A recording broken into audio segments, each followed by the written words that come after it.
início à gravação. Ó, já está gravando.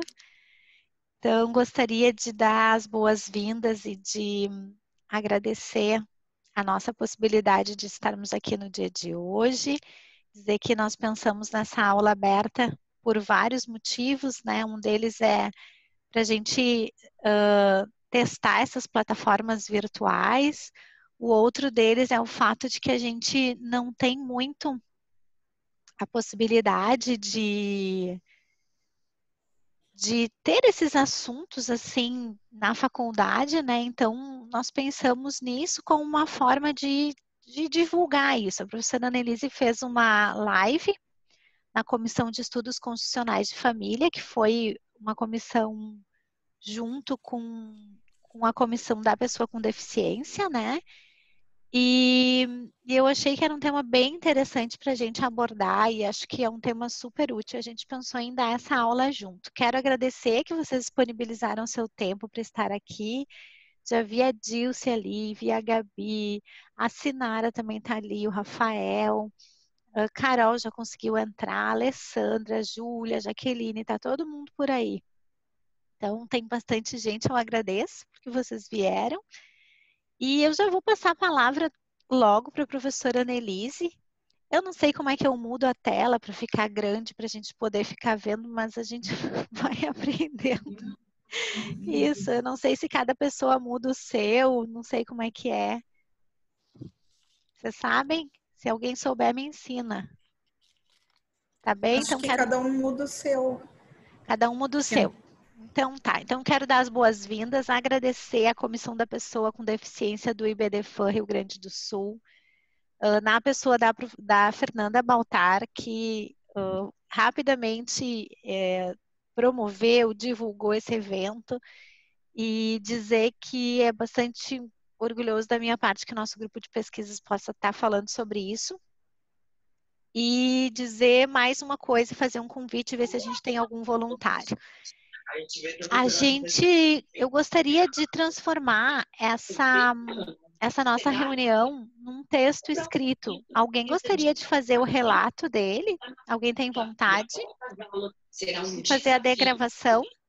Importância da parceria com o MEC.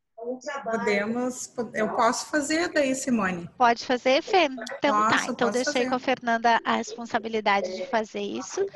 Eu vou tentar desativar o som de quem tiver com ele ativado ainda. Não sei se eu consigo para todos, tá, gente? Não sei como que a gente faz isso, mas tô tentando aqui. Então tá, professora Annelise, tem a palavra, pode começar. A gente vai fazer bem informal. Se tiver perguntas, tanto vocês podem fazer normalmente quanto podem colocar no chat. Tá certo? Seja bem-vinda, Anne. Obrigada, professora Simone. É uma honra, né, estar aqui conversando com vocês. Muito obrigada por disponibilizar esse espaço do grupo de pesquisas, que eu faço parte há algum tempo, né, e tenho sempre muito orgulho em estar envolvida nesse grupo, na minha instituição do coração, que é a URGS, que foi onde eu fiz meu mestrado, e tenho muito carinho. Agradeço a professora Simone, né, na pessoa da professora Simone mesmo, porque ela é a minha mãe adotiva e eu sou a primeira filha, eu me considero a primeira filha, gente. Então, realmente é uma honra poder dar mais uma aula com a professora Simone, que eu já tive essa honra algumas vezes e agora está aqui novamente nessa plataforma, que pelo menos a parte boa dessa quarentena é aproximar a gente pelo meio eletrônico, né? Então, nesse dia, com certeza, a gente não conseguiria ter tantas pessoas próximas e trabalhando esse tema. E agradeço as gurias também da Comissão dos Direitos das Pessoas com Deficiência, do IBDFAN, que sempre são muito gentis e que toparam na hora fazer essa parceria nessa aula. E eu quero, com certeza, a contribuição de vocês aqui, tá? Para trazer novos pontos e trazer questões. Eu e a professora Simone, a gente trabalhou alguns pontos que a gente acha importantes, né, para essa questão do planejamento sucessório. Esse tema foi um tema que eu comecei a delimitar quando eu estava tratando sobre o livro aquele Arquitetura do Planejamento Sucessório, com o professor Daniele Teixeira, e numa provocação ela me convidou para fazer uma palestra sobre isso, E eu pensei na hora em trazer, né, a pessoa com deficiência, que é o tema que eu trabalho também em pesquisa, e como trazer alguns instrumentos práticos, bem práticos, para que a gente consiga proteger, até porque no dia a dia do escritório eu me deparo muito com esses temas, tá? Inclusive eu estou com um planejamento acessório agora, nesse momento que a gente está organizando o que eu posso fazer com uma pessoa com deficiência que os pais têm medo do que pode acontecer no futuro, né? Então é um tema bem prático mesmo. Tá? E a gente quer fazer de forma informal para que vocês consigam trazer os casos de vocês, o escritório, trazer novas ideias e seja realmente um grupo de estudos e debates hoje. No primeiro, nós vamos trabalhar essa questão dos pontos do debate, né? Esses pontos que são como que eu posso proteger a pessoa com deficiência, o que eu posso fazer, o que eu posso fazer quando ela tem uma vontade também de ter um planejamento acessório dela mesma, né? Ela tem, ou por exemplo, nos casos que eu sei que eu posso ter uma deficiência, eu sei que eu tenho alguma doença congênita que vai me tornar incapacitado, né? Então, todas essas temáticas são importantes e são necessárias para que a gente planeje. Mas como eu sei que algumas pessoas aqui já estão um pouco mais avançadas nesse estudo e outras ainda não, nós preparamos uma linha do tempo só para trazer situar todo mundo no mesmo contexto, tá? Eu também, professora da graduação, né? A gente tem que trazer também para os alunos da graduação para eles entenderem por que a gente está falando sobre esse tema, tá? E qual que é a dimensão desse tema. Então, nós tivemos uma mudança normativa nos últimos anos, né? Bem importante, com mudança de conceito, com mudança de instrumentos jurídicos aqui no que tange a pessoa com deficiência. Ela surgiu com a Convenção Internacional sobre os Direitos das Pessoas com Deficiência, que foi uma convenção da ONU, que foi assinada e ratificada por diversos países, que foi implementada no nosso ordenamento jurídico com o status de emenda constitucional.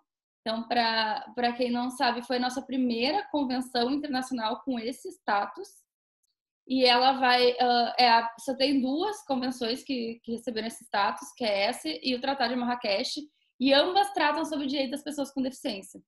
Então, realmente, no cenário mundial, nós temos essa mudança completa de paradigma.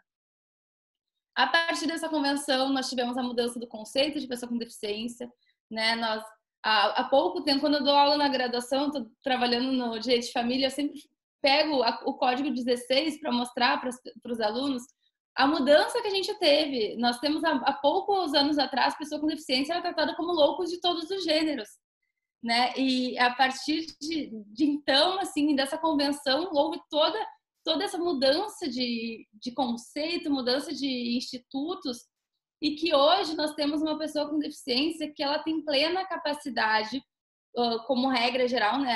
Eu utilizo isso como paradigma, sempre as pessoas elas são consideradas com plena capacidade, elas vão ter capacidade limitada apenas em atos específicos, apenas em situações excepcionais, né? E a deficiência, ela é considerada, são aquelas barreiras que aquela pessoa tem em interação com a sociedade, e não uma coisa que é inerente à pessoa. Por isso que nós também tratamos pessoa com deficiência, não pessoa portadora de deficiência, como era tratado antes, né? Inclusive a nossa Constituição ainda utiliza esse termo, mas não se fala mais isso, tá? É bom já trazer esse conceito.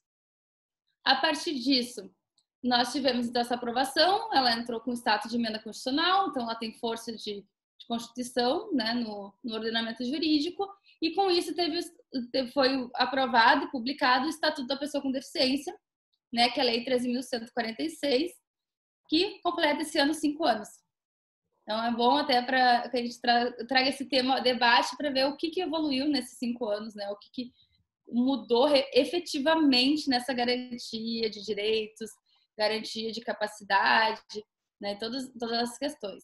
Então, diante dessa mudança de cenário, inclusive no que tange ao planejamento acessório, nós tivemos várias coisas que precisam ser adaptadas, né? O planejamento acessório que eu tinha antes do estatuto não é mais o mesmo que eu tenho hoje.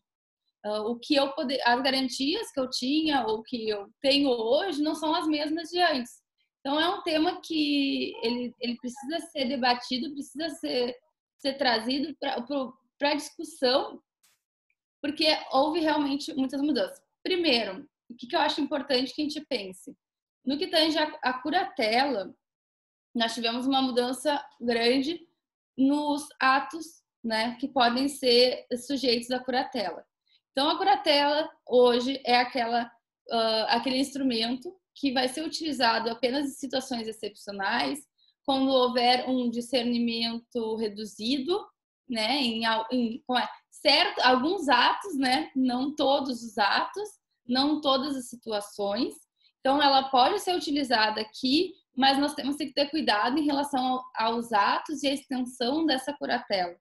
Tá? Então, os atos que hoje nós teríamos legalmente para a curatela seriam os atos patrimoniais negociais. Claro que a jurisprudência já estende, dependendo do caso, né? Nessas situações. O Antônio vem participar com a gente. O Antônio está aí também? Oi, Antônio. Dá um oi. Oi. Dá um beijo pro pessoal e vai lá. Família é isso, né? A gente tem a participação da família também nas nossas reuniões. Então, eu acho importante que a gente pense nesse contexto novo, tá? Nessa nova condição de pessoa com deficiência, de sujeito com plena capacidade, de curatela limitada. Oi, Antônio! Ele botou o fone. Oi, Antônio! Oiê! Agora vai lá. Querido ele. Mas, gente, então... Desculpa, pessoal. Desculpa, mas enfim, dentro de casa, né? Quem tem filho sabe que nem sempre é do jeito que a gente gostaria. Vai lá, Anne. Não sei se a professora quer falar alguma coisa. Não. Eu acho que essa troca de paradigma é bem importante para a gente dizer para os alunos, e a gente tem, na verdade, uma doutrina divergente no país, gente. Há um pedaço da doutrina que entende que a curatela não existe mais. As meninas esses dias me acompanharam numa reunião específica que as pessoas diziam que a curatela não existe mais. Então, a gente tem duas correntes. A gente tem uma corrente que diz que sim, a curatela continua existindo e é preciso gradar a curatela, e um outro grupo de pessoas que diz que a curatela não mais existe, pelo menos não a curatela com representação, só com assistência.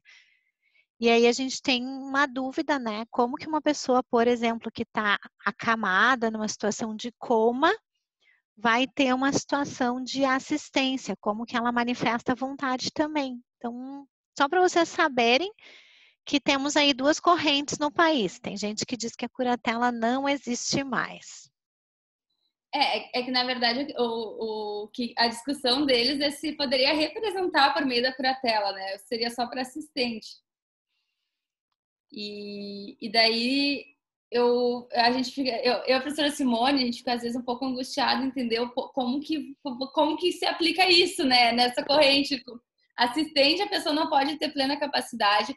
Então, o que a gente tem que pensar? Para quem está lá na graduação, lembre-se lá da parte geral, tá? Lá no segundo, geralmente é no segundo semestre, né? Então, lá na parte geral, nós temos o artigo 3º e o artigo 4º, né? O artigo 3º, a incapacidade absoluta é apenas para aqueles até 16 anos, ponto final, mais ninguém. Até 2015, nós podíamos enquadrar a pessoa com deficiência nesse rol. Hoje, não mais. Uma pessoa com deficiência hoje só pode ser enquadrada lá no artigo 4º, né? Que é aqueles que, por causa transitória ou permanente, não puderem se exprimir a sua vontade em determinados atos e não em todos os atos. Por isso que eu tô falando dos atos aqui que são importantes, né?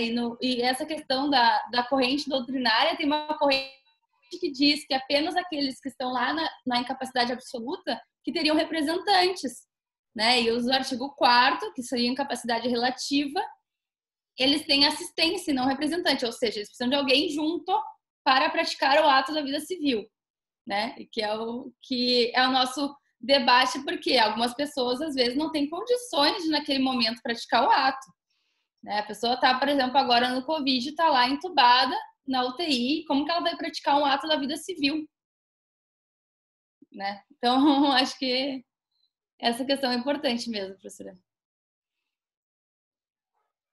Vocês estão, agora que eu vi, tá cortando a minha fala? Talvez seja a minha.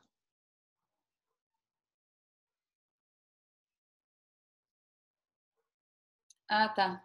A Paula disse que acho que tá o microfone desligado. Tá. Bom, gente, se vocês quiserem ir perguntando também, vão mandando aí pra gente ter um debate mesmo. Tá normal, gurias, o áudio tá bom, tá? Tá, Tá. obrigada, Bru. Obrigada, Bruna. Então, eu acho que esse ponto aí da capacidade, lá da prática dos atos, inclusive, o que é importante é que a gente pense nesses casos nos negócios jurídicos, né? Quais negócios jurídicos essa pessoa com deficiência pode praticar? Qual que ela precisa de um auxílio para praticar? Quando que eu vou limitar, né, a prática de negócios jurídicos ou não? Então, isso é uma coisa que praticamente a gente precisa pensar, né? Na prática, o que eu vou fazer? Como que eu vou invalidar um negócio jurídico? Até nessa aula a gente estava debatendo sobre isso. Como que eu tenho alguns instrumentos que eu não posso utilizar para proteger, porque não vão garantir essa segurança. No planejamento sucessório, nós precisamos de uma certa segurança. Embora seja quase impossível prever todas as situações, tá? Então, quando nós estamos tratando no escritório, eu como profissional, aqui falando agora como advogada mesmo, nós vamos pensar em todas as possibilidades, nós vamos mostrar para a pessoa que está pedindo o nosso suporte, né, o nosso trabalho, todas as possibilidades que ela tem, mas é quase impossível prever tudo e prever quais mudanças podem acontecer, né? Então, o planejamento sucessório, a gente tem que pensar nesse caso, não existe blindagem completa, tá? Eu sei que muitos profissionais acabam vendendo uma blindagem patrimonial, né? Uma blindagem, uma solução, assim, uma fórmula mágica para tudo. Então, nós temos algumas possibilidades que vão nos auxiliar nesse planejamento, mas tudo pode mudar, né? Como a pessoa que fez o planejamento lá em 2014 e hoje ela já está num outro cenário. Ela precisa rever esse planejamento dela, porque ela tinha uma legislação que foi alterada. Isso. Né? Aí, com relação a isso, eu acho que tem a primeira característica do planejamento sucessório, né, gente? Ele é móvel. Por que ele é móvel? Porque ele não é possível fazer um planejamento sucessório perene, porque coisas da vida vão acontecendo e vão tornando o planejamento necessário de ser repensado a qualquer tempo. E às vezes se faz um planejamento sucessório com uma certa circunstância, a pessoa vai lá e tem mais um filho.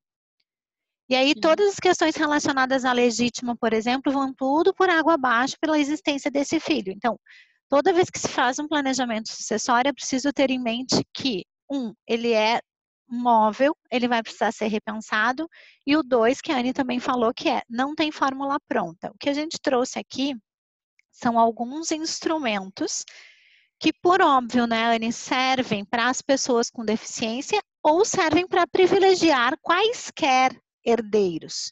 Nesse caso, como o foco de estudo da comissão e o foco de estudo da Annelise é a pessoa com a vulnerabilidade agravada pela circunstância da deficiência, então é disso que a gente está tratando. Entretanto, todas as técnicas que se passarem aqui são técnicas que podem ser utilizadas para o privilégio de quem quer que seja numa sucessão. Acho que é isso, né, Anne? É isso. Isso porque... que a Fernanda tá mandando aqui, eu tô olhando agora no chat. Das personagens no CSR. Boa, Fernanda, tá. Bom, agora que eu vi essa pergunta. Se vocês quiserem abrir o microfone, alguma coisa assim, vão levantando a mão que eu tô vendo vocês aqui e dou a palavra também, tá? Mas é exatamente isso, no planejamento. Quando eu vou dar meu bem prático, assim, o que eu costumo fazer, e eu faço bastante envolvendo, às vezes, empresas, alguma coisa, porque eu trabalho em parceria com outros advogados. A gente primeiro precisa entender o que aquela pessoa quer, né? Porque às vezes nem ela sabe direito o que ela quer. Então, eu quero fazer um planejamento sucessório. Tá, quero fazer uma blindagem. Porque o meu vizinho fez uma blindagem e eu achei muito legal esse nome, né? Ou quero fazer uma holding. A pessoa nem sabe para que serve a holding. Então, eu quero fazer uma holding porque eu acho muito legal a holding. Tipo, meu sonho era ter uma holding. Tipo, qualquer um pode ter uma holding, entendeu? Não preciso ficar nesse sonho, né? E às vezes a holding não é a melhor opção. Então, eu acho que tem que entender muito, quando vai agir como um advogado, entender muito os medos, né? Por que eu estou buscando esse planejamento? Qual que é o meu medo? Porque eu tenho algum medo que eu quero mudar, alterar a sucessão que seria natural, né? Então, eu quero alterar alguma coisa, eu quero proteger alguém, eu tenho alguma questão mal resolvida, às vezes, né? Tem alguma coisa no meu passado que está mal resolvida e que pode impactar o futuro, né? Tentar entender e também tentar pensar que tu vai fazer o planejamento para aquela pessoa, ponto, não para os outros. Porque senão vem a família inteira, cada um com seus interesses, cada um com suas coisas, e causa uma confusão naquele planejamento. Tá? Então, a minha sugestão, claro, quando eu tenho uma pessoa com deficiência, daí o foco já vai ser proteger aquela pessoa com deficiência, né? Eu já vou com aquele objetivo. Mas o planejamento, no geral, é importante, primeiro, o diálogo bem claro, tem que ser honesto, não dá pra gente inventar uma coisa, vender uma coisa que não vai dar certo, que pode dar um problema, que pode ter que ser revisto, né? Então, deixar bem claro aqui, eu acho que como advogado, como profissional, a gente tem que ser bem clara, deixar bem claro todas as possibilidades, né? Eu costumo apresentar todos os instrumentos que eu acho que são adequados e os prós e os contras de todos eles, tá? E tem que ser bem claro, tá? Não dá para inventar e tem que buscar mexer nas coisas, não dá pra gente ter medo de mexer. Outro dia até eu peguei um planejamento e que ninguém achava, a pessoa estava casada com outro e ninguém achava o divórcio com a primeira mulher. E daí eles diziam, mas não tem divórcio. Não, mas aqui ele assinou como divorciado nos documentos. A gente começou, será que ele é bígamo? Daí a gente começou já a surtar. E daí eu falei, não, calma, vamos ter que mexer nisso. Daí a gente foi mexer. Ele falou, olha, do jeito que tá errado. Daí ele conseguiu achar, descobriu que não tinha feito só partilha de bens, mas tinha feito o divórcio, porque na cabeça dele ele não tinha feito o divórcio. Então, às vezes, a gente tem um pouco de receio de mexer, mas tem que mexer, tá? Porque senão você pode causar um problema bem maior, se não for bem honesto como profissional, tá? Então, é um trabalho um pouco, assim, acaba mexendo muito na intimidade das pessoas, mas a gente vai ter que mexer nesse momento, tá? Para fazer esse planejamento. Em relação, não sei se agora a gente já vai passando para os instrumentos. Eu acho que sim, já vamos lá. Tá, vamos então. Então, a gente propôs algumas coisas que acho que são adequadas quando eu tenho uma pessoa com deficiência, tá? Por exemplo, eu tenho um herdeiro com deficiência e que eu quero proteger ele. O que eu posso fazer em relação a ele? Esse é outro assunto que é difícil de se falar na família, tá? Então, tenham muito cuidado quando vocês vão falar, porque vai ter a pessoa com deficiência, vocês vão ter que dar a real, né? Vão ter que falar, vão ter que conversar, vão ter que tratar e vão ter que tratar com os outros herdeiros, né? Em alguns casos. Então, é uma coisa que tem que ter muito cuidado na prática. Isso, então o objetivo aqui, né? Privilegiar um herdeiro ou uma herdeira, ponto. Todo mundo sabe que a gente tem a legítima para respeitar. Então, há 50% do patrimônio de qualquer pessoa que tem herdeiros necessários que fica intocável. Sim, esse é nosso pressuposto. Então, existem instrumentos mais óbvios, como é esse primeiro, né, Anne? Vai lá. É o mais óbvio, mas eu confesso que é um dos que eu mais gosto. Eu também. Eu acho ótimo o testamento, né? Como profissional, por quê? Porque primeiro que ele vai ter o efeito dele só depois da morte do testador, né? Começando por aí. Então, a realidade daquela pessoa não vai mudar naquele momento. Ela vai mudar só quando ela falecer. Então, ela vai resolver as coisas e vai deixar o problema para os herdeiros, né? O testamento para os herdeiros. Na hora não muda a vida da pessoa. Então, geralmente, na prática, para o cliente é mais fácil aceitar o testamento. Porque o testamento, ele vai pensar, isso aqui é só quando eu morrer. Né? Isso não vai mudar agora, porque os outros instrumentos, vocês vão ver que alguns mudam no momento que vocês estão fazendo o planejamento. Vocês vão ter que lidar com aquilo, mudar a situação naquele momento. O testamento, não. O testamento, então, quando eu tenho herdeiros necessários, como a professora Simone falou, eu tenho que reservar sempre a legítima, né? Eu até posso pensar nele, independente da minha legítima, porque ela pode alterar, mas na hora eu sei que o patrimônio que eu vou ter vai ter que ser reservado à legítima, tá? Porque eu posso fazer um testamento hoje, morrer daqui a 30 anos, meu patrimônio aumentar. Ele vai ter um impacto, eu posso prever isso no testamento, né? Se Se o meu patrimônio aumentar, eu vou botar isso. Se não aumentar, vai ficar assim. Então, eu posso pensar dessa forma, mas ele sempre na hora, né, no momento da saisinha, eu vou ter que reservar a legítima em relação aos herdeiros necessários, né? Os herdeiros necessários, então, vão receber 50%, que seria a legítima, e os outros 50% eu posso dispor livremente para quem eu bem entender, tá? Mas o que eu acho interessante também trazer do testamento, que a gente tem uma cultura do testamento de cunho exclusivamente patrimonial.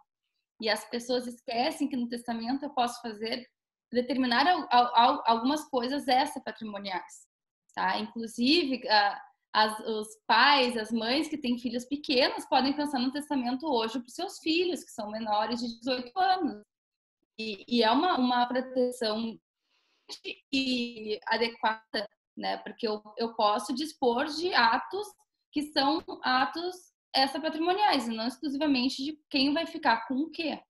Né? Hoje mesmo, uma grande amiga, que eu fui advogada dela, me ligou e disse assim: Simone, tu te lembra? Já faz 6 anos que nós conversamos, que eu fiz uma consulta no escritório sobre o planejamento. Qual é a circunstância? Um menino autista que hoje está sob a tutela da mãe dela.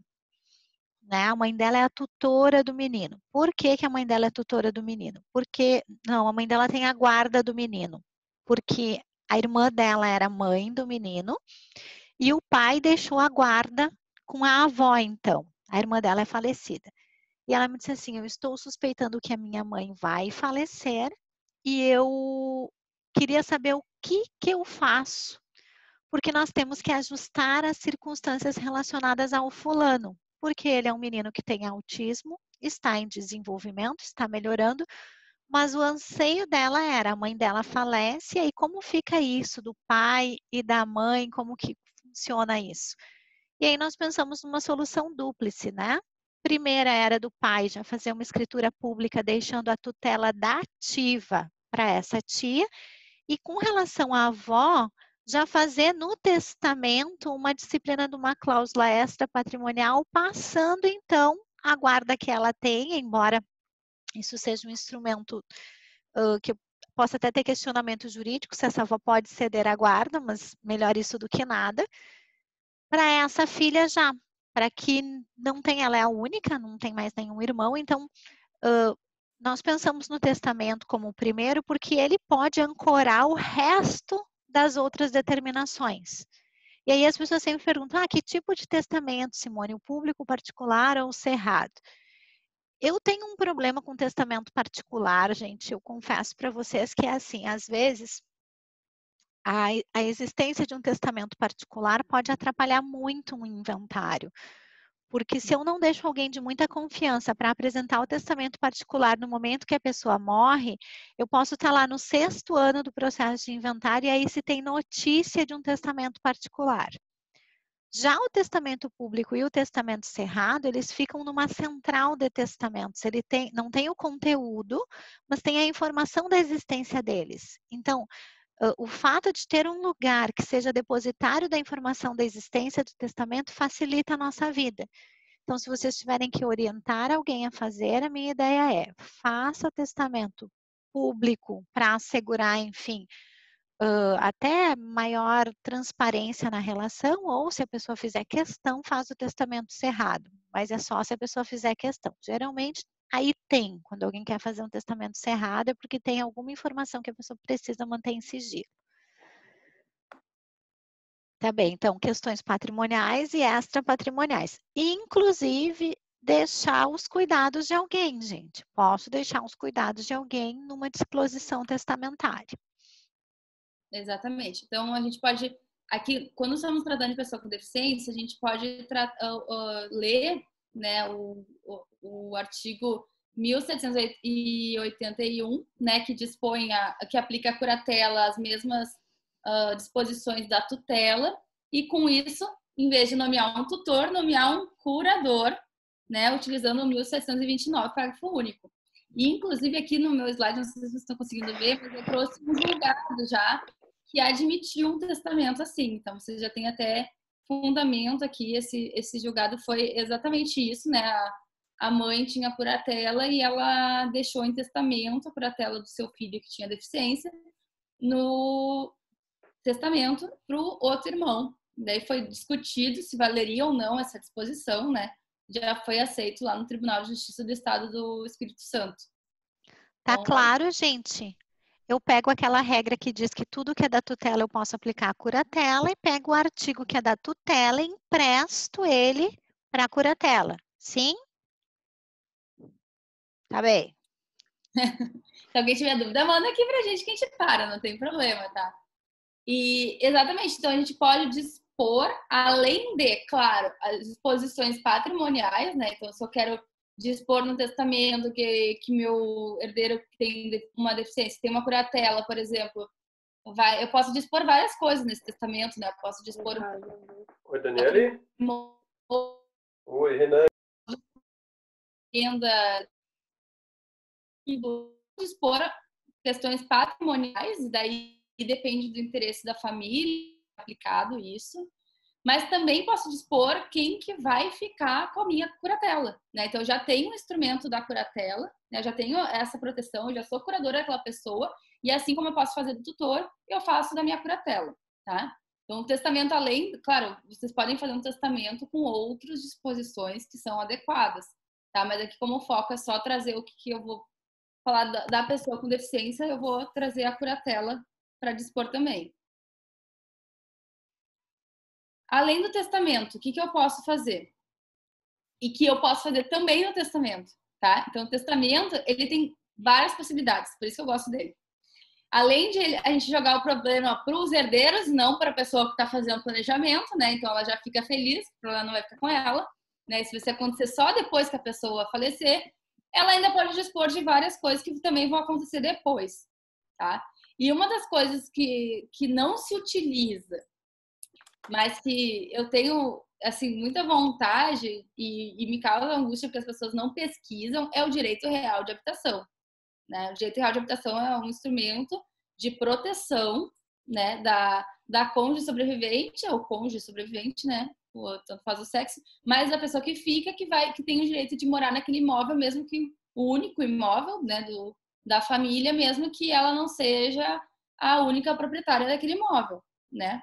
Então, mesmo que o imóvel seja de outra pessoa. Então, lá, conforme o artigo 1831, ao cônjuge sobrevivente, qualquer que seja o regime de bens, é assegurado, né, o direito real de habitação no imóvel que era destinado à residência da família, desde que seja o único imóvel. Ok, o cônjuge tem essa proteção. Mas de 2000 a 2002, nós tivemos essa proteção também ao herdeiro incapaz. Então, houve a Lei 10.050, lá em 2000, né, que alterou o Código Civil de 16, mas o Código de 2002 não trouxe essa alteração, tá? Ela não foi implementada aqui também. Só que eu acredito que eu poderia sim trazer, e até porque no direito real de habitação eu tenho duas espécies. Eu tenho a espécie voluntária, que pode ser disposta por vontade da pessoa. Então, o que eu posso fazer? Eu posso fazer ou um ato entre vivos ou um ato no testamento. Então, utilizar o mesmo instrumento do testamento para dispor que o meu herdeiro incapaz ele vai ficar residindo no imóvel da família enquanto ele precisar. Eu posso dispor até enquanto ele sobreviver. Então, ele vai ter o direito real de habitar naquele imóvel que é o imóvel da família, tá? Então, eu posso dispor isso, sim, por meio do testamento. Há um debate, inclusive, até a Andressa mandou na live que eu estava falando, ela mandou para uma decisão que eu até trouxe aqui, e que houve um debate do direito real de habitação, né, nesse caso, e que eu tinha um incapaz e prevaleceu os direitos desse incapaz, tá? Mas nesse caso aqui, eu teria um direito real de habitação que foi determinado judicialmente. Só que o direito real de habitação não precisa ser determinado apenas judicialmente, tá? Ele pode também ser determinado pelo testamento. Eu posso dispor por vontade disso. Então, como forma de planejamento, claro que aqui poderia ter um debate pós, né? A pessoa faleceu, tem um herdeiro com deficiência, ele precisa morar em algum lugar, a gente vai utilizar esse julgado para discutir isso. Mas como o planejamento é uma forma de garantir uma certa segurança jurídica, embora não total, eu tenho alguns instrumentos que vão trazer uma segurança. Como forma de trazer essa segurança, eu preciso fazer isso por meio de testamento. Tá? Não dá pra gente ficar esperando o Poder Judiciário definir, né? Como a gente está fazendo isso de forma extrajudicial. Conversar com os alunos da graduação agora. O que é esse direito real de habitação, né? É um direito real que a pessoa que é a titular tem de ficar residindo no imóvel, mesmo que o imóvel não seja da titularidade dela. Então, o imóvel é da titularidade de outro, mas ela tem o direito de morar. Então, tem uma ampla vinculação com o direito à moradia. O que eu e a Anne enxergamos? Que o direito real de habitação, como ele tem pelo menos 3 formas, né? A gente apresentou 2 e agora a decisão nos traz a terceira, que é a legal, que é a do 1831, tem uma outra que é voluntária. Então, o grande medo das pessoas que têm algum parente com deficiência, gente, é que a pessoa não tenha onde morar. Não tem onde morar e não tem onde sobreviver. Quem é advogado nessa área sabe que é isso que pega, né?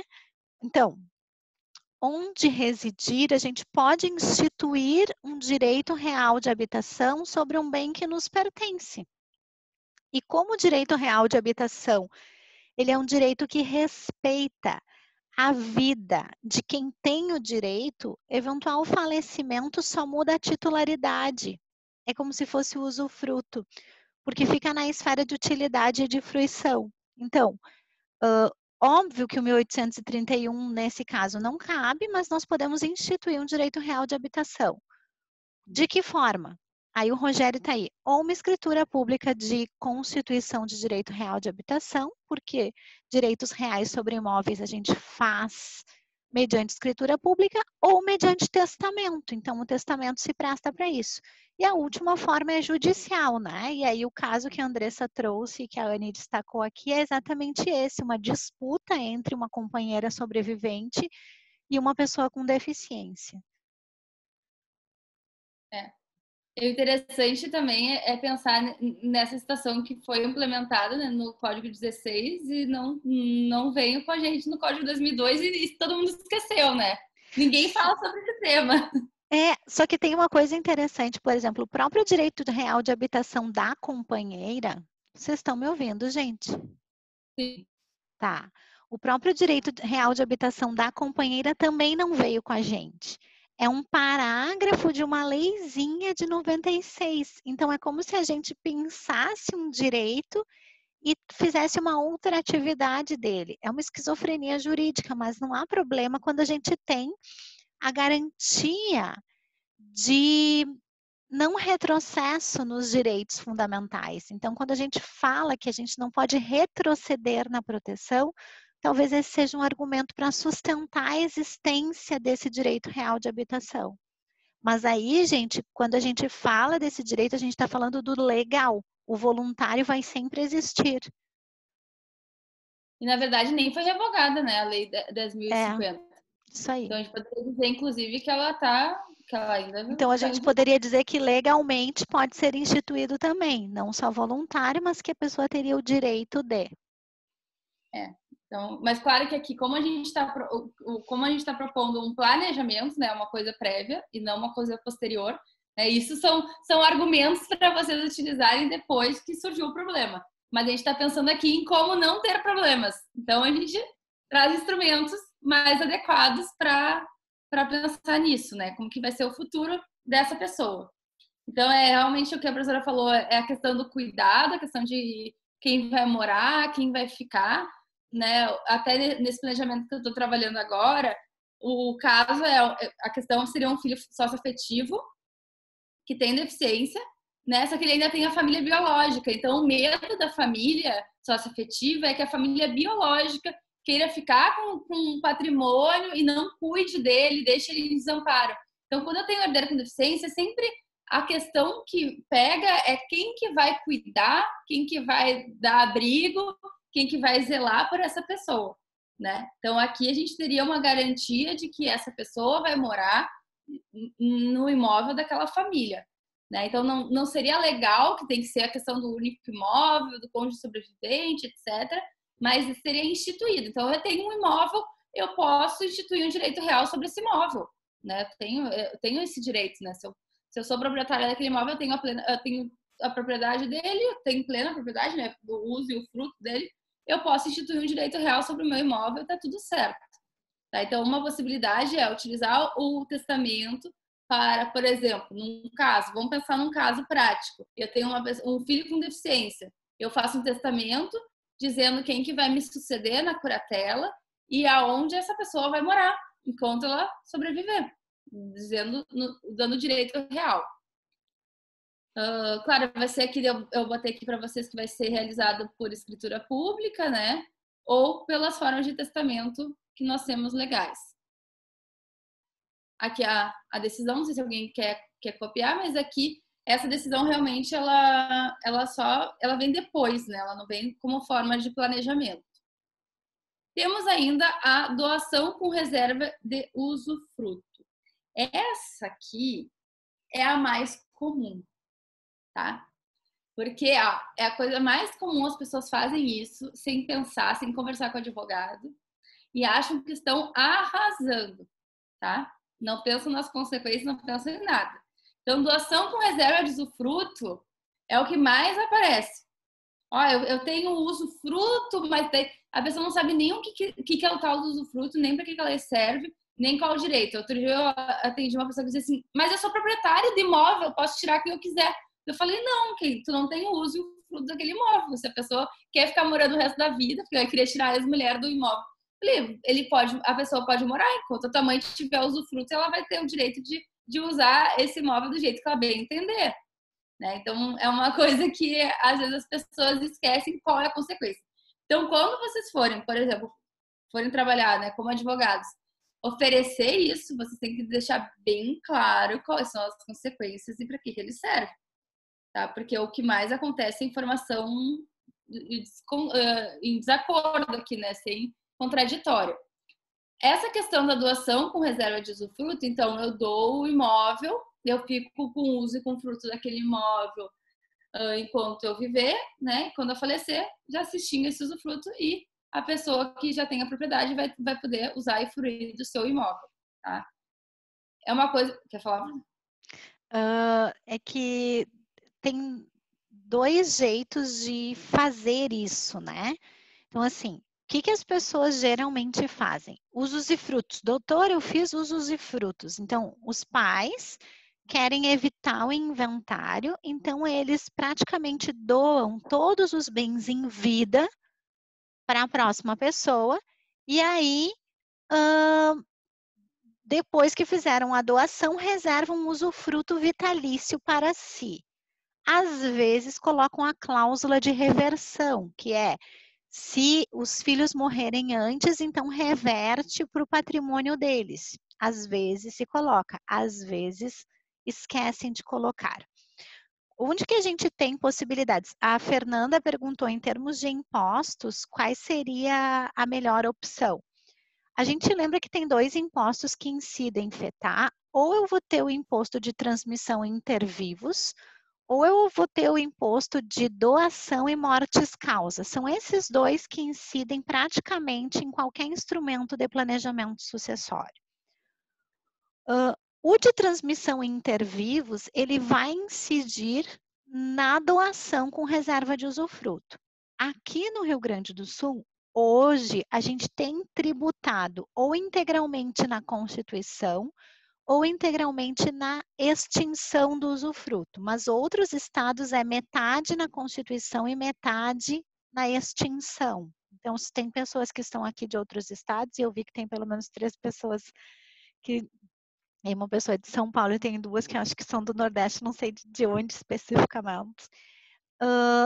A gente precisa ver qual é a legislação incidente. Então, todas as transmissões inter-vivos, elas obedecem a uma lógica.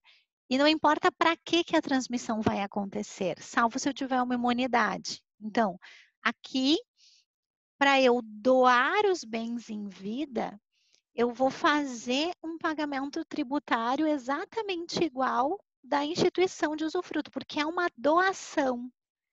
A única coisa é que, às vezes, o momento do recolhimento do tributo é diferido. 3 ou 4, ó, o Rogério está dizendo, 3 ou 4% lá. O momento do recolhimento do tributo é diferido. Então, certos estados cobram metade, metade, certos estados cobram tudo na Constituição. Eu fiz um inventário, gente, que eles tinham feito doação com reserva de usufruto. Na extinção do usufruto por morte do usufrutuário, a época do usufruto é a época da doação, correto? Tem um caso de 1983. Fernanda, a gente tem uma tabela de incidência, certo? Então, o que a gente vai precisar olhar é o regimento de cada estado. Isso a gente não tem uma regularidade entre todos os estados. E aqui no Rio Grande do Sul, que é o que eu imagino que tu tá trazendo, a gente tem esta realidade. Mas isso, como é disciplina, esse tributo é um tributo estadual, ele vai mudando conforme os estados. Aqui no Rio Grande do Sul, sim, essa é a realidade. Tem gente que discute isso, tá? Eu fiz um curso para os procuradores da Fazenda Nacional, da Fazenda Estadual, quer dizer, e eles têm um entendimento diferente com relação a isso. O Rogério colocou ali, o fato gerador do tributo é a morte, que seria a extinção do usufruto. Então, tem uma discussão, tem causas na justiça, a gente tem no tribunal, vocês podem olhar, discutindo se o fato gerador completo é da época ou se o fato gerador completo é o da morte, certo? Porque num primeiro momento que eu transmiti foi a propriedade, num segundo momento o que eu transmito é o usufruto, né? Então, nós temos que ver isso. Eu recomendo quem for fazer, dar uma olhada na jurisprudência para ver como é que tá. Saibam que a nossa fazenda estadual tem entendimento diferente com relação a isso, tá? Isso é bem importante da gente saber. Onde a gente encontra a doação com reserva de usufruto como uma possibilidade para as pessoas com deficiência? Às vezes, gente, eu preciso assegurar rendimento para essa pessoa. Essa pessoa não tem condições de viver sem renda. E eu tenho, por exemplo, imóveis de locação. Então, eu posso, sim, por uma disciplina testamentária ou por um protocolo familiar, fazer uma doação para alguém e deixar o usufruto para esta pessoa com deficiência, para deixar esse herdeiro assegurado com relação às rendas que esse bem possa trazer.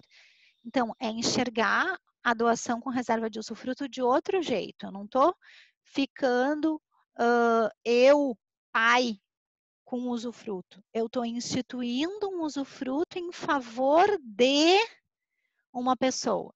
Teve um planejamento que eu fiz, que a circunstância era exatamente essa. O pai tinha muito receio que esse filho nunca conseguisse sobreviver.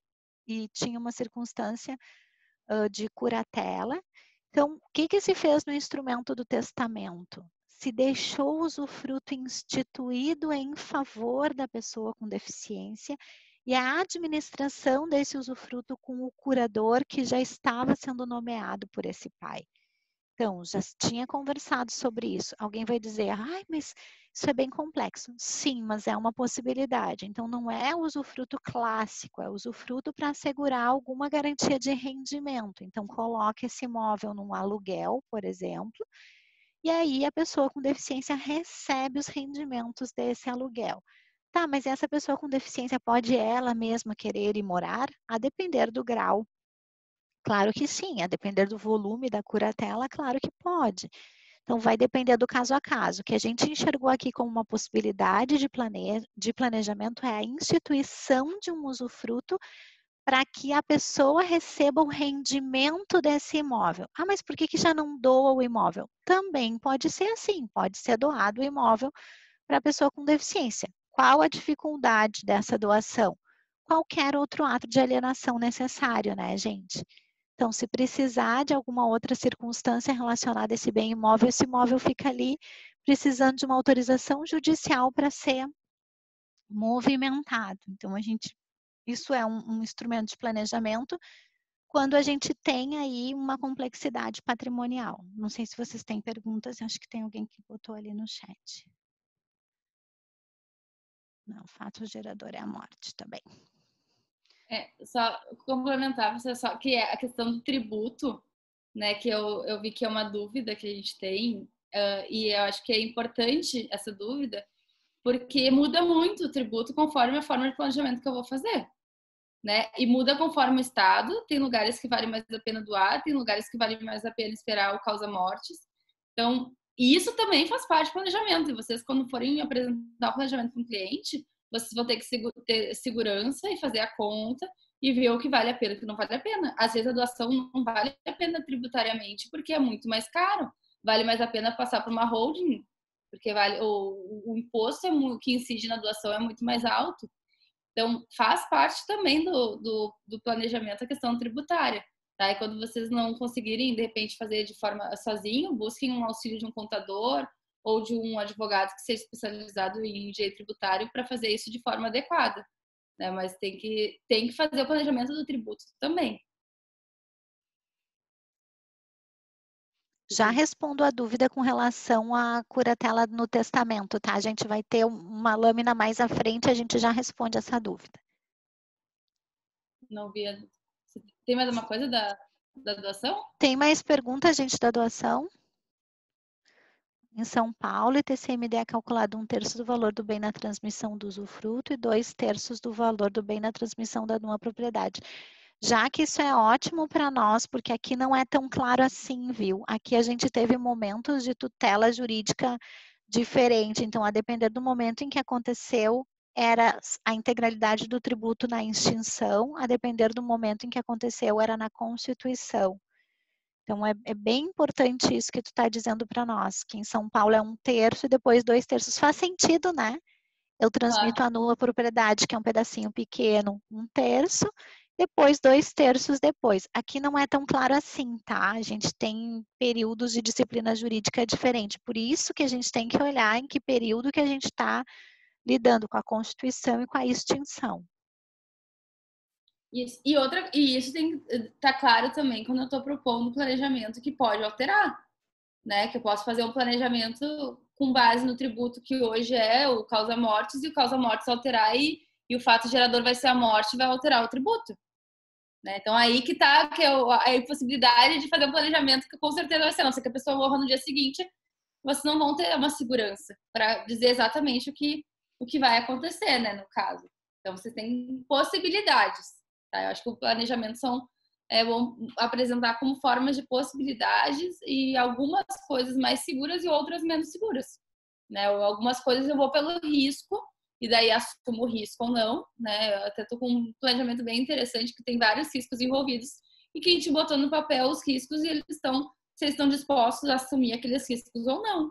E faz parte também que às vezes eu estou disposto a assumir um risco. Né? Então, vale a pena assumir o risco. Eles botam na conta, eu sei que o mínimo que eu posso perder é isso, conforme o risco que eles estão calculando. Então, com base nisso, eu vou chegar a um planejamento adequado naquela realidade, tá? E aqui, daí, trazendo para a doação, quando eu tenho a pessoa com deficiência, é um instrumento muito legal para garantir esse rendimento, mas nada é seguro, né? Hoje, muitas pessoas que têm imóveis e usam o imóvel como renda, né? Podem estar sofrendo diante da pandemia. Então, são coisas que a realidade pode mudar a qualquer tempo. Outra forma que esse aqui eu gosto muito de trabalhar, a professora Simone já sabe, né? Que eu acho ele assim, ó, um instrumento que as pessoas no Brasil não utilizam muito, mas que ele pode ser, assim, ó, sensacional diante da circunstância. Então, o caso é aqui, contrato de Ulisses. Por que se chama contrato de Ulisses?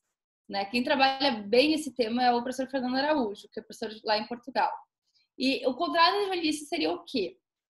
Aqui é a questão do Ulisses com o canto da sereia, né? Para quem não lembra, o que aconteceu com o Ulisses? Ele sabia que o canto da sereia era um canto muito bom, que ele queria ouvir, mas que ele perdia os seus sentidos, né? E o seu discernimento com as sereias, e ele ia se jogar no mar e ia morrer. Então, ele queria ouvir o canto das sereias, mas ele sabia do risco que ele estava sofrendo, né? Ouvindo o canto, que ele poderia se jogar e sumir no mundo.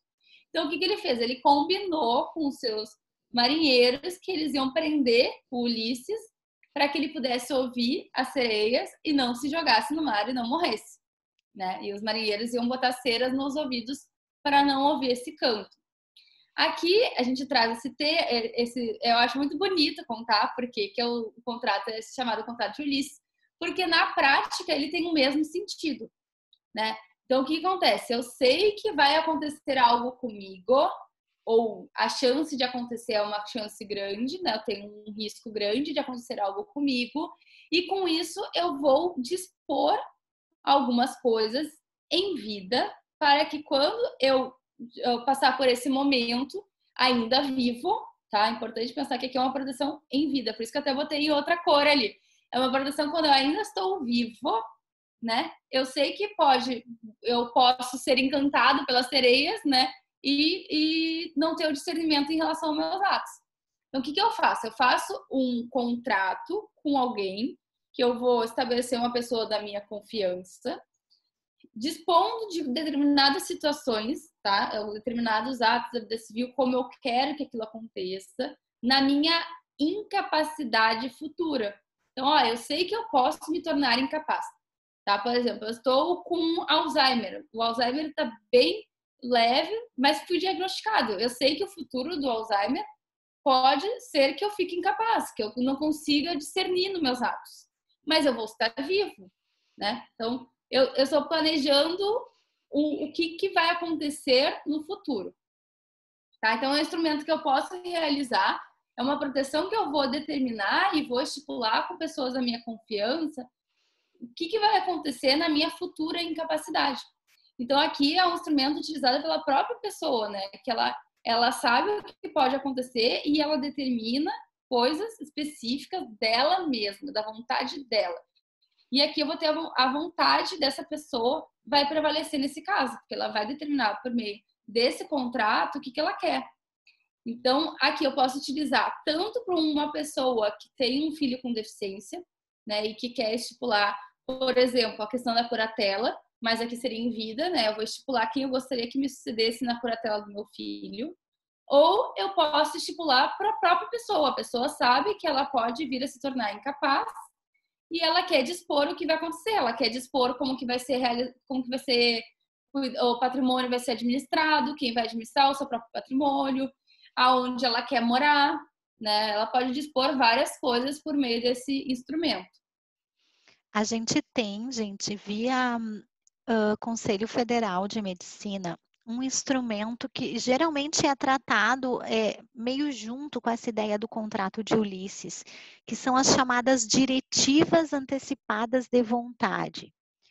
Como as diretivas antecipadas de vontade, elas têm foco na parte médica, na parte de saúde, o contrato de Ulisses teria o objetivo das questões da vida. Então, as diretivas poderiam servir para isso, Simone? Não vejo óbices.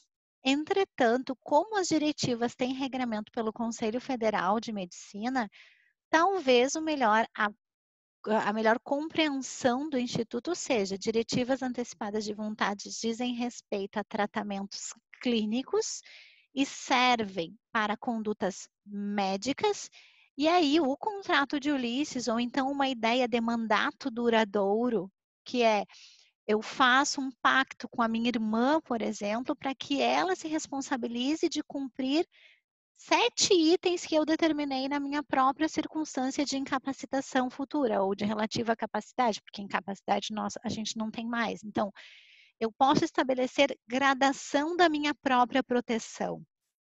Isso pode ser feito por esse instrumento, não sei se vocês já conheciam, mas é um instrumento bem interessante. Toda a teoria dele vem de Portugal, que estuda o contrato de Ulisses. E aqui a gente trouxe com essa vertente aí do mandato duradouro, que é eu faço um mandato para alguém, só que esse mandato tem extensão para além da minha situação de relativa capacidade. Dúvidas aí com relação a isso, gente? E o que é interessante pensar também aqui é que ele só vai valer na minha incapacidade, né? Então, seria um testamento em vida. Vamos pensar assim. Tem que vai acontecer? né? Tem pessoas que Usar... chamam de testamento vital também. Eu acho esquisito, porque testamento é para depois da morte, então talvez a gente tenha que pensar num, né? Na verdade, é que é um contrato que eu faço com alguém dizendo o que eu quero que a pessoa faça dos meus atos da vida civil, como se desse uma procuração que só fosse valer daqui a pouco. Ó, vai valer na minha incapacidade. O termo inicial vai ser esse. Eu vou estipular, por meio desse contrato, o termo inicial disso. Né? E daí aqui eu trabalho os atos da vida civil, que são os atos que eu posso dispor livremente, né? A administração de patrimônio, aonde eu quero ficar, se, por exemplo, eu precisar de uma clínica, né? Qual que vai ser a clínica que vai ser estipulada. Eu posso dispor isso aqui. E eu não chega a ser a diretriz antecipada de vontade, porque ali eu vou ter os tratamentos médicos, né? Uhum. A Dilce pergunta, Anne. Pessoa... A Dilce pergunta se precisa ser por instrumento público. O ideal é que seja, né? Aqui até botei no outro slide. O ideal é que seja realizado por meio de um instrumento público para garantir a sua eficiência no futuro, tá? Isso é o ideal que seja assim. Claro que eu posso fazer particular, com testemunhas, etc.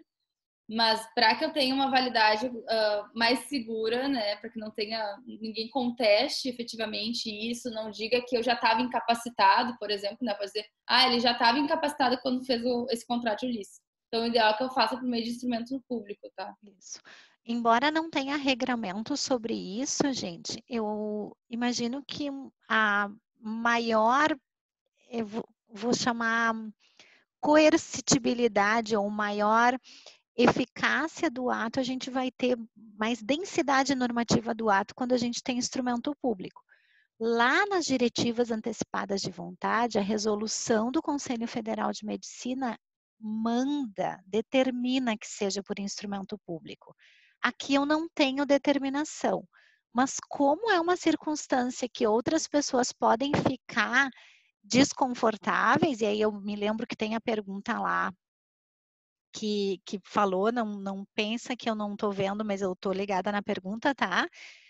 O instrumento público, ele assegura que a pessoa tinha condições naquele momento, né? Sim. Isso é um debate até no testamento, né? Já vi vários debates judiciais de testamento dizendo que a pessoa não tinha discernimento na hora do testamento.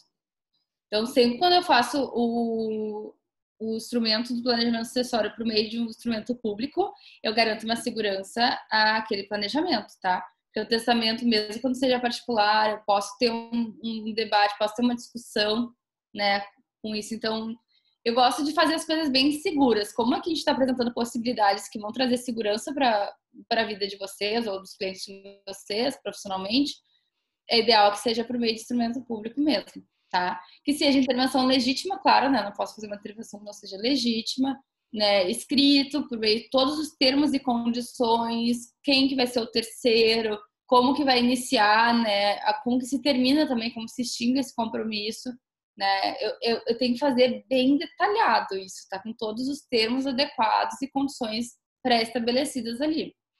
Anne, o Rogério lembra uma coisa bem importante, ele diz assim, a questão do mandato simples é justamente a cessação do mandato pela morte do mandante, né? Eu não posso estabelecer um mandato simples, porque quando a pessoa falece ou entra em situação de incapacidade, vocês estão me ouvindo? Sim? A Anne deu uma congeladinha para mim. Por isso que eu... Não. Isso. Então, assim, quando a pessoa tem essa circunstância, então, por isso que esse documento seria um documento especial.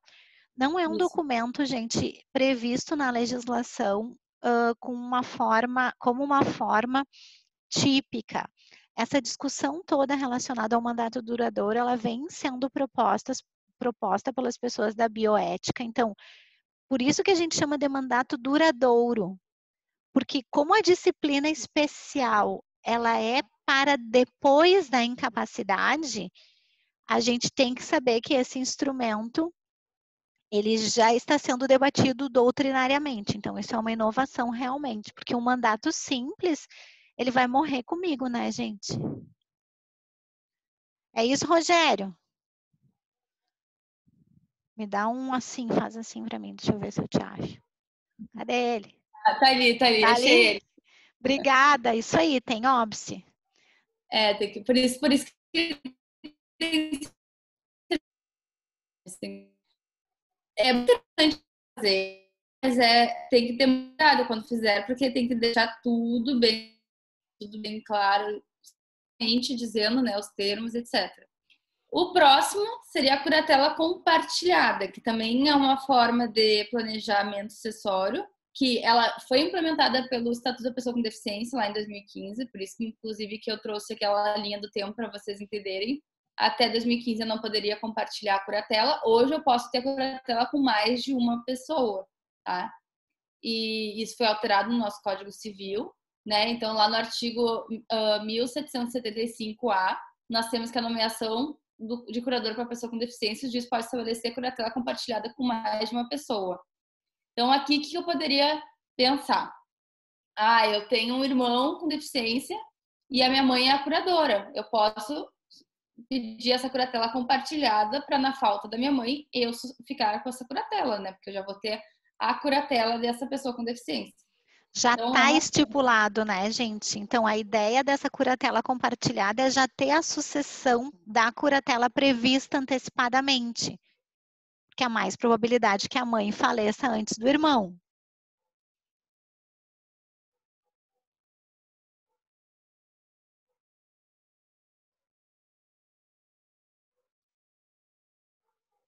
A Anne travou ou eu? Eu travei. Tá. Agora voltou. Tá bem. Então, essa forma de curatela compartilhada é sim um instrumento adequado, mas claro que o que tem que pensar aqui é que durante a curatela compartilhada, né, todos os deveres da dela, né, contas, né, a responsabilidade em relação a essa pessoa curatela também compartilhada, né, claro, cada um dos limites, dos seus limites, mas vocês estão me vendo ou eu tô travando? Eu tô te vendo, não sei como é que tá pro pessoal. Paula, tu que tava mais ligada ali. Tá picotando. Ixi, essa coisa de... É que é brabo morar no interior, né? Agora parece que melhor. Mas sabe que hoje a gente tava bem, porque meu irmão mora na Belas Vistas e faltou luz lá, e aqui não. Hoje até foi bom morar no interior. Agora melhorou, então. Tá, porque eu vejo vocês devagarzinho às vezes. Mas, bom, faz parte, né? A gente faz parte da tecnologia. Tá normal, tá? Que bom.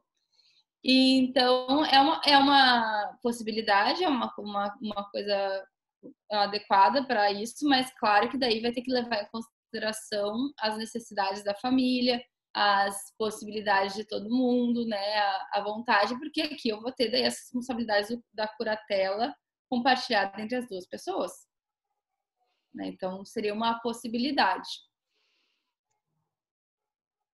Posso passar para o próximo? Pode.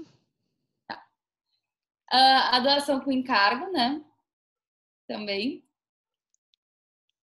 seria uma possibilidade de planejamento sucessório, né? Que o donatário é obrigado a cumprir os encargos da doação.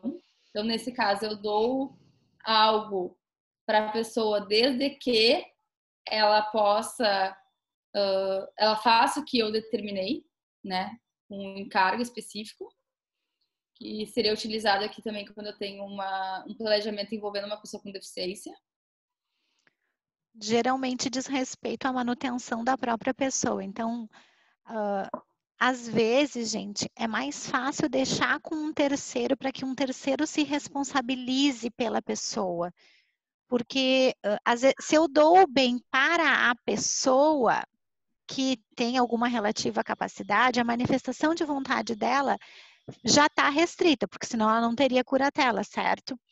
E aí eu tenho um risco que venha alguém numa situação de abuso para tomar conta desse patrimônio, que é justamente o que eu não quero. Então, quando a gente doa e deixa o encargo para alguém, a gente tem a possibilidade da confiança daquela pessoa para quem a gente está doando.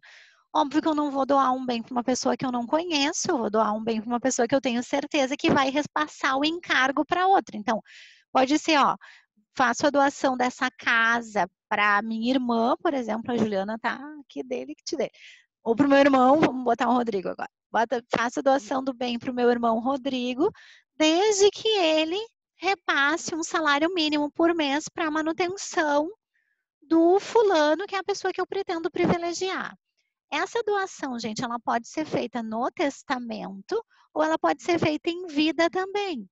Porque a gente pode fazer a doação com encargo em vida. Claro que aqui a gente está falando do instrumento de planejamento, então é uma possibilidade que a gente tem da instituição de um encargo a partir dessa doação. Ninguém é obrigado a receber doação com encargo, então é bem importante que a gente já tenha conversado com essa pessoa que vai receber o encargo para ver se ela topa esse assunto. Então eu não vou escolher uma pessoa do meu bel prazer, porque senão esse bem volta para o inventário.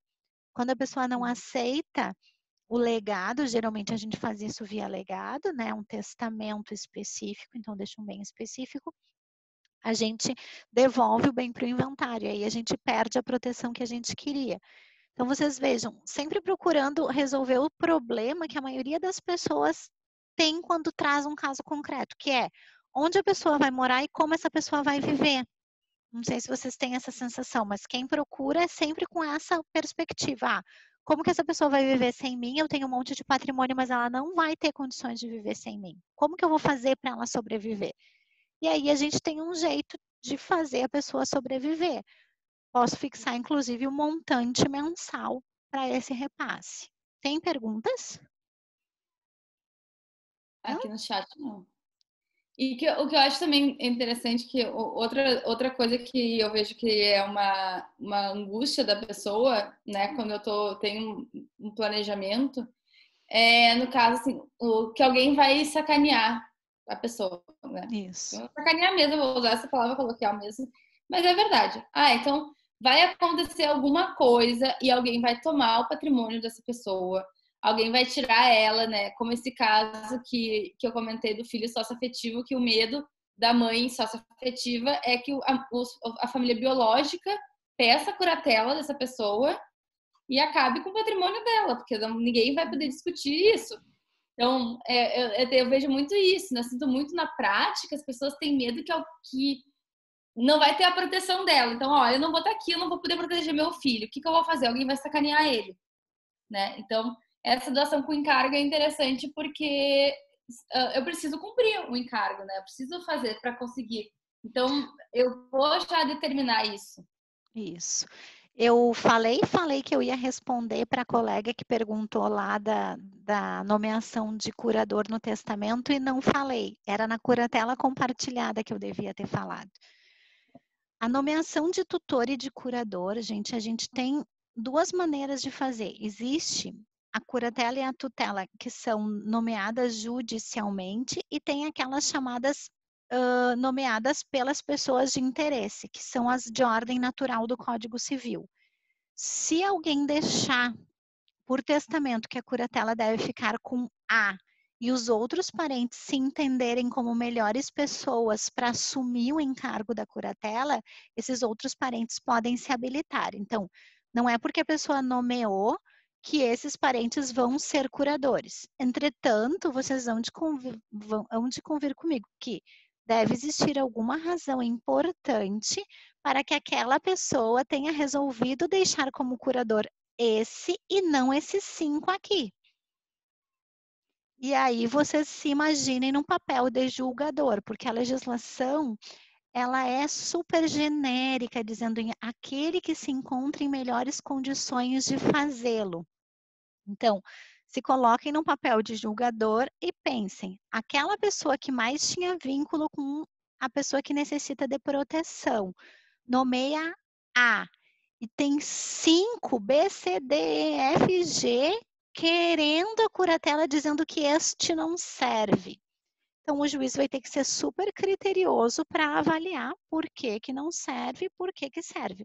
E a Fernanda está dizendo aqui, pode também dizer que a pessoa, pode também indicar a pessoa que não quer que fique excluída da curatela, por desejo. Pode, certo? Por ato de vontade. Então, agora eu acho que eu respondi. E a própria Fernanda fez uma pergunta que eu achei ótima, que tem a ver com o último instrumento nosso, que é, Deixa eu voltar. E mesmo pensando em alguém para ficar com o bem e no encargo, pensa a pessoa que é responsável por alguém que tem vulnerabilidade na falta dessa pessoa. Por exemplo, vamos pensar, eu quero proteger um filho que tem deficiência, eu quero proteger um filho que tem vulnerabilidade. Nem vou chamar de deficiência, eu vou falar ele tem alguma vulnerabilidade. Porque eu entendo que eu preciso protegê-lo. E aí eu nomeio a minha irmã. E é natural que eu pense também na falta da minha irmã. E se a minha irmã vier a faltar? A gente tem para essa falta um instituto jurídico que se chama substituição testamentária. Então, o Instituto da Substituição Testamentária, ele assegura que a gente possa chegar até um segundo nível de confiança, então eu posso, ou terceiro ou quarto, então eu posso dizer assim, deixo com o fulano, se o fulano não aceitar ou faltar com o Beltrano, se o Beltrano não aceitar ou faltar com o Ciclano. Esse instituto jurídico é o Instituto da Substituição Testamentária, é possível fazer isso. E também é possível, e aí o Conrado brinca comigo, Simone, tu é a única maluca que gosta desse instituto. Porque essa coisa velha que não se usa, que é esse último aqui. Não sei se é o último, né, Anne? Eu acho. É o último. Que é o tal do fideicomisso. Vamos falar da forma clássica dele, depois vamos falar de uma possibilidade da releitura do fideicomisso, tá? E aí eu posso dar um nome bem bonito para vocês não usarem fideicomisso, porque se vocês usarem fideicomisso, o povo vai achar que vocês estão vivendo na década de 30. O que é o fideicomisso? Ele é um instituto jurídico triangular. Eu, na verdade, instituo herdeiros ou legatários a alguém. Então, eu vou botar pessoas que eu acho que fica mais fácil, tá? Eu quero beneficiar o meu filho. Só que eu não tenho certeza se meu filho vai conseguir administrar isso. Eu não sei se a questão do tratamento dele vai levar ele para uma melhora ou para uma piora. Eu não sei isso. Então, eu nomeio um terceiro, que é o meu irmão, minha irmã, alguém da minha confiança, para que este seja o meu fiduciário. Então, eu deixo o meu bem na confiança para alguém, para que este alguém administre e possa, inclusive, ter obrigações com relação ao meu filho, que é o meu fideicomissário. Ai, não entendi. A gente tem um fiduciante, que é o morto, ou aquele que planeja. A gente tem um fiduciário, que é alguém que tem a confiança. E a gente tem um herdeiro fideicomissário. Então, meu irmão administra esse bem, esse patrimônio todo, isso tudo para mim, na confiança, até que o meu filho tenha condições de fazê-lo. Então, eu coloco uma condição que pode se implementar ou não. E esse instituto, eu acho ele ótimo e acho que as pessoas deviam pensar um pouco mais sobre ele. Por quê? Porque eu tenho a possibilidade de deixar um terceiro administrando, entretanto, no momento do falecimento dele ou da implementação da condição, o bem vai para a minha própria sucessão, vai para o meu próprio filho. Então, aqui a gente tem uma possibilidade. Simone, tu tá sozinha defendendo o fideicomisso? Não. A professora Cláudia Einstein defendeu uma tese na USP em que ela propõe a atualização do fideicomisso e a troca desse nome fideicomisso para contrato de fidúcia. Olha que bonito, né? A gente dá outro nome para a coisa e atualiza a coisa. Então, o que seria esse contrato de fidúcia? Eu escolho alguém que vai ser o meu fiduciário, ou seja, aquele que eu tenho a fé, porque fidúcia nada mais é do que confiança. Eu elejo alguém de confiança e coloco uma condição, que é um evento futuro e incerto. implementada a condição, se meu filho, por exemplo, no tratamento encontra uma grande circunstância e fica plenamente suficiente para a sua própria vida, implementou-se a condição, resolve-se em favor do meu filho. Se meu filho não tem essa condição e piora, por exemplo, continua o contrato de fidúcia. Eu acho isso um instrumento riquíssimo, não sei por que as pessoas não fazem, eu acho que porque o nome é difícil, que nem enfiteuse, parece um nome meio feio, mas como a responsabilidade nossa era trazer instrumentos de fato para que a gente pudesse trabalhar no planejamento, eu acho que esse é um bom instrumento. Se vocês não quiserem dar o nome de fideicomisso, deem o nome de contrato de fidúcia, ou seja, um contrato em que eu contrato alguém na confiança mediante uma condição que pode se implementar ou não. É como se eu fizesse um pacto de confiança com meu irmão ou com a minha irmã, que eles vão assistir o meu filho enquanto meu filho precisar. É algo mais ou menos assim.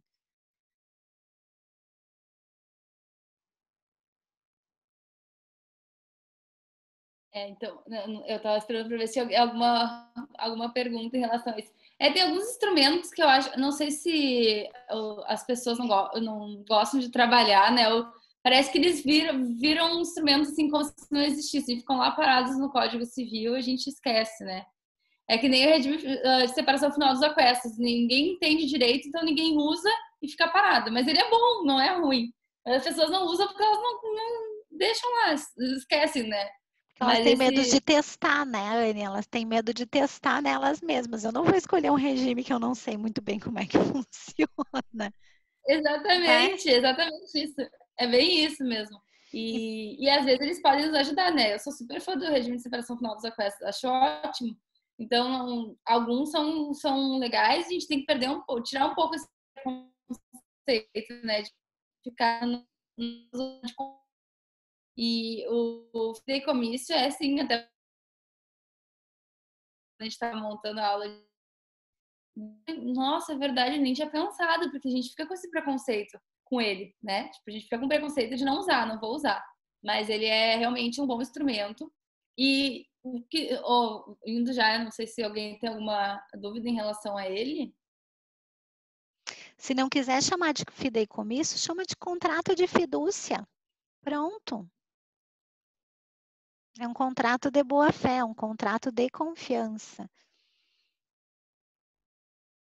Teve algum instrumento útil, gente? Alguma novidade que vocês viram aqui? Foi útil de alguma forma? Porque a nossa responsabilidade é entregar o prometido. Eu tenho uma certa dificuldade com essas questões que as pessoas ficam falando e parece que não te dizem de fato aquilo que precisa ser dito. Parece que a pessoa fica contando e vai dizer, ai, depende do caso, temos que pensar e parece que não quer entregar os instrumentos de verdade, assim, o que dá para fazer, quando que dá para fazer. Exatamente, é que nós já estamos indo para esse já é o último, né, instrumento que nós selecionamos. Claro que existem outros que poderiam ser utilizados, né, eu poderia fazer uma holding, eu poderia fazer uma trust, né, se seria adequado, né, no Brasil ainda a gente tem o debate da trust, mas tem outros instrumentos, tá? Não podemos limitar, mas esses são os que, focado na proteção da pessoa, levando em consideração esse medo, né? Porque a gente trabalha com medo, né? Eu digo que a pessoa só procura um profissional do direito quando ela tem medo ou quando ela tem ambição, né? Então, ou ela tem medo de perder alguma coisa, ou ela tem ambição porque ela acha que ela tem direito a algo, né? Ela não procura, assim, do nada, eu vou conversar com o advogado para trocar umas ideias. Né? Geralmente não acontece isso. Então aqui a pessoa vai chegar com medo do que fazer com a pessoa que tem deficiência que está na minha proteção. Né? Então esses todos a gente buscou trazer eles focados nessa proteção específica. Mas claro que na questão patrimonial, na questão de organizar, eu posso utilizar outros instrumentos de planejamento sucessório envolvendo inclusive uma pessoa com deficiência. Né? E uma coisa também que eu acho interessante trazer para vocês e que eu eu fico, às vezes, eu vejo que é um problema que acontece, tá? Que é o caso do seguinte, quando a pessoa, ela tem plena capacidade e ela, por algum fato que aconteceu, precisa de uma curatela, tá? Então, ela se tornou relativamente incapaz. O que acontece? O que eu posso fazer nesses casos? Então, alguns instrumentos a gente trouxe aqui, que são instrumentos que podem ser utilizados em vida, né? Para planejar o que vai acontecer comigo se eu, por acaso, me tornar relativamente incapaz. Porque isso acontece, e quando nós estamos tratando, por exemplo, de pessoas que trabalham em empresas, pessoas que são sócios de empresas, o problema é muito grande, tá? Porque eu tenho até um caso, a professora Simone já sabe desse caso, que o sócio administrador da empresa se tornou incapaz e a mulher que ficou com a curatela, daí ela virou administradora da empresa e ela vota as contas também do marido, porque ela é curadora. E aí a gente tem um problemão, né, nas assembleias, etc.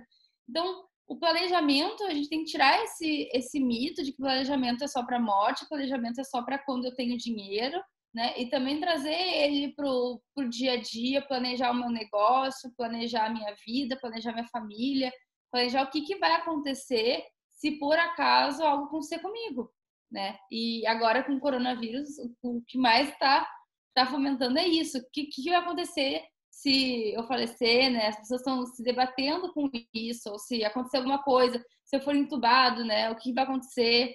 Então, todo mundo está sujeito a isso. Eu acho que às vezes a gente não pensa nisso, né? A gente não pensa nos problemas que podem surgir por conta de fazer as coisas sem refletir, sem conversar, sem dialogar. Tem uma pergunta da Fernanda. Fê, eu não entendi. Me fala aí com o microfone, por favor. Eu não consegui entender no chat. Vamos ver se eu consigo explicar, Simone. Quando a gente tem ali faz um planejamento que tem basicamente bens imóveis, tá, no planejamento, quando se faz por testamento, depois o herdeiro é uma pessoa com deficiência, vocês reservam no planejamento, vocês programam alguma forma de seguro para quitação dessas custas, se não é deixado nenhum valor? Pode fazer, tem companhias de seguro mesmo que fazem isso, tá, Fernanda? Hoje a gente já tem uma gama de produtos bem férteis nas companhias de seguro e a gente pode contratar, deixa eu tentar me lembrar o nome disso, entra na carteira atípica das questões securitárias, pode fazer esse seguro. Pode fazer no seguro de vida da própria pessoa, que a pessoa, pela indenização do seguro de vida que tem esse dinheiro, embora geralmente o seguro de vida serve para gerar alguma liquidez, né? Então, eu só tenho a minha prática para fazer. Geralmente eu reservo algum bem patrimonial para fazer esse pagamento.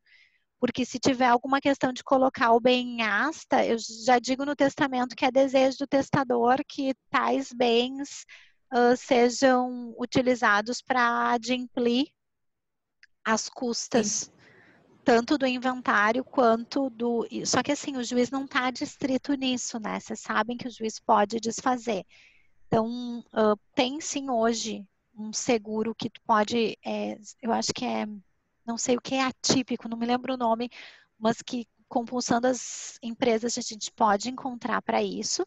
O próprio seguro de vida pode, embora geralmente as pessoas querem garantir a liquidez, que a pessoa tenha o que comer, não adianta ter milhares de imóveis e não ter o que comer, né? Ou então eu posso já fixar. O problema de fixar é que às vezes assim, o fixo que é os aluguéis tais, e aí vem uma pandemia, quem que vai prever, né? Sim. Então, tem que ver o que fazer. Tem outros herdeiros ou é só uma pessoa com deficiência? Não, eu estou fazendo um caso hipotético para vocês. Mas sim, existe hoje a possibilidade de fazer isso. Me passa na cabeça o próprio seguro de vida. As previdências privadas, esquecemos, Anne, a gente tinha falado isso, né? Agora, quando ela falou, eu ia falar da questão do planejamento da previdência, me lembrei agora também. A gente pode instituir uma previdência privada deixando como beneficiário quem quer que seja, só que aí, gente, lembra que a titularidade é da pessoa com deficiência, eu não posso deixar assim, eu não posso triangular a relação deixando uma pessoa responsável, vocês entendem? Então, a titularidade é do beneficiário, mas é um excelente jeito de fazer isso. Hoje, a questão da previdência privada, ela, para o pós-mortem, ela ainda não está entrando nos inventários, então se ela ainda não entra nos inventários, ela é algo que vai direto para o beneficiário do mesmo jeito que o seguro. A gente falou e esqueceu de botar na lâmina, acho que tem que botar. Vou botar para atualizar. Quando a gente for escrever o artigo, a gente bota a previdência também. Isso não, aí. Inclusive a previdência previdências, quando tem previdência tipo INSS, ou previdência do Estado, né? Ou a pessoa com deficiência, a pessoa, quando ela é dependente da pessoa, ela consegue manter a previdência. Então, eu já recebi casos de pessoa pedindo a curatela justamente para conseguir ter ser dependente, né? E garantir a previdência na falta. Tá? Então, isso, inclusive, é uma coisa que a gente vai ter que pensar, porque nós somos todo um movimento de dar plena capacidade da pessoa com deficiência, e daí eu vou fazer uma curatela só para ela ficar como dependente, né? Então, uma coisa que causa uma angústia diante de todo o cenário de alterar o conceito de pessoa com deficiência, garantir a plena capacidade dela, daí financeiramente eu precisaria retirar e fazer com que ela tenha um curador para que ela seja dependente econômico, né? Porque a pessoa simplesmente por ter plena capacidade de ter deficiência não se enquadra como deficiente, como dependente econômico. Ela precisaria ter a curatela para ser. Então isso é outra coisa. Se alguém quiser defender isso, quiser fazer um projeto de pesquisa nisso, que aqui é um problema, né? Porque eu vou fazer, eu vou pedir a curatela da pessoa para que eu tenha a garantia que ela vai receber a previdência? Eu vou. Ou não? Eu vou. Porque a legislação previdenciária não está se importando com a alteração do direito civil. É uma droga, né? Então não estão falando a mesma língua. Um está dançando tango e está tocando polca. Mas é importante que a pessoa tenha o que comer. Para a pessoa ter o que comer, é importante que ela cumpra os requisitos, né? E daí tu vai ter que pedir a curatela para provar que é dependente econômico, tá, gente? Porque tem que pedir a curatela para provar essa dependência econômica. Quando o filho é maior de idade. Não tem que fazer. Não tem que fazer. Só fazer um comentário nesse sentido. Como eu trabalho sempre com essas questões da curatela e estudo também, quem me conhece que sabe, né? Sou mestranda da professora Simone. O que eu percebo é que nunca é dada a aposentadoria, a pensão por morte, desculpa, àqueles filhos que são incapazes, se não houver a curatela. Então, qual é a grande preocupação dos pais que sempre me procuram? Meu filho vai ficar sem renda alguma, porque por mais que a lei diga que ele é plenamente capaz, ele não consegue tomar banho sem alguém mandar ele tomar banho, né? Com relação às doenças mentais, que na verdade são as doenças que são levadas ao judiciário para fins de curatela. Então essa população, ela fica à margem da lei quando a lei diz que é plenamente capaz, né? Então a lei, o INSS é totalmente desvinculado dessa realidade. Se não tem a curatela, não tem a pensão por morte, a pessoa não é nem questão de ter bens, ela não tem renda alguma para sobrevivência, nem para ir para uma casa, para um abrigo.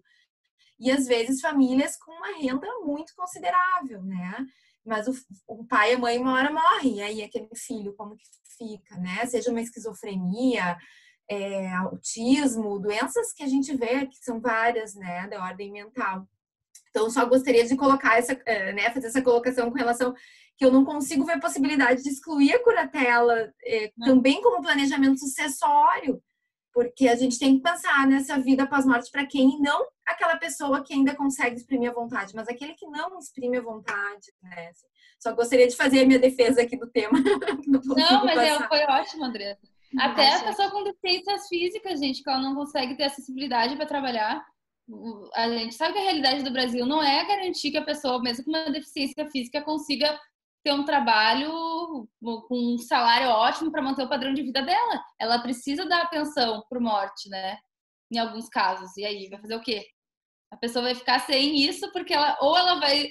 Olha só, olha o conflito. Ou a pessoa vai retirar a plena capacidade do seu filho para garantir que ele vai receber a pensão, ou a plena capacidade, né, deixar como relativo, ou ele vai ficar sem renda na falta do pai. E aí? Eu ainda prefiro ficar com a realidade. Não podemos ser mais realistas do que o rei. Infelizmente, a gente precisa segurar. A Jaqueline perguntou uma coisa, Jaque. Tu pergunta aí porque eu não entendi direito. Por favor. Em alguns testamentos, a gente costuma colocar uma cláusula de administração de bens de pessoas beneficiários menores por terceiros. E aí eu queria saber se é possível instituir essa cláusula também se o beneficiário for uma pessoa sob curatela. Sim, sim. Principalmente se for um administrador que tenha conhecimento para tanto, né? É sim. A mesma coisa que a gente faz na tutela, a gente pode fazer na curatela. Mesma. Obrigada pela pergunta, pode sim. Eu que agradeço. É uma boa. É bom a gente ter esse debate, porque surgem novas possibilidades, né? Pessoal, eu quero agradecer muito a presença de vocês. Quero dizer que a gente planejou 1h30 de aula, a gente já está a 1h40. Não sei se as gurias querem falar alguma coisa, se alguém quer fazer uso da palavra, eu agradeço muito. Tenho uma preocupação que a gente tenha, na verdade, a implementação dos direitos das pessoas e não só faça de conta que agora mudou o paradigma, tem que mudar e aí tá tudo lindo, só que tá, e a vida real das pessoas como é que fica, sabe? Parece que a gente tem que ter um direito aplicável de fato à vida das pessoas. Então, não adianta fingir que elas não vão precisar de curatela se elas precisam de curatela. Não adianta fingir determinadas circunstâncias. Então, por mais que a gente possa lutar para mudar o paradigma, a vida real das pessoas é o que mais me impacta, é o que mais nos impacta, né? Como que ficam as pessoas na sua vida real?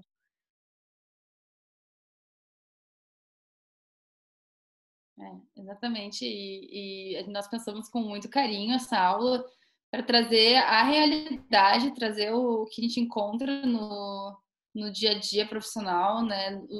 As questões que, por mais que haja essa mudança, né, legislativa, até para quem me conhece melhor já sabe que eu estou sempre pesquisando esse tema e alguns momentos a gente garante direitos, mas não garante a permanência com aquele direito, né? Não garanto que eu consiga efetivamente ter aquele direito, né? E isso é agora refletindo esses 5 anos de EPD, a gente tem que pensar nessa situação, né?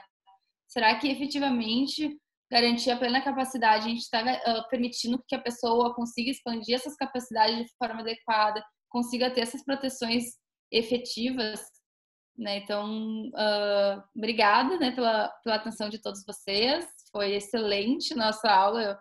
Da minha perspectiva, eu adorei a intervenção de vocês que estavam participando e a gente sempre aprende, né, com as perguntas, aprende com os debates. Acho que todos são válidos aqui e espero ter ajudado com alguns pontos, alguns instrumentos, né? E claro que todos eles podem ser melhores desenvolvidos ou trazer novos, né? Então, o mundo está aí para a gente pensar nesses pontos e tentar ajudar as pessoas, né? Com nossos instrumentos jurídicos, trazer uma certa segurança, trazer uma garantia de que elas vão conseguir ter essa vida digna, mesmo que na falta da pessoa que é responsável, né? Eu não sei se alguém tem alguma consideração, mas obrigada pelas mensagens aqui também. Então tá, pessoal, posso encerrar? Agradeço a vocês aí. Beijo grande, coisa boa ver vocês, Karina. Deixo meu beijo grande e aí nos vemos na próxima. Eu vou tentar testar as outras plataformas, embora eu tenha gostado bastante desse Zoom aqui, tá? A gente vai publicando nos Instagrams. E Fernanda Baltar, obrigada pelo apoio, muito, muito, muito obrigada da comissão, tá? Faço por ti que está presidindo a comissão aí do IBDFAN. Beijo grande, gente. Tchau. Tchau.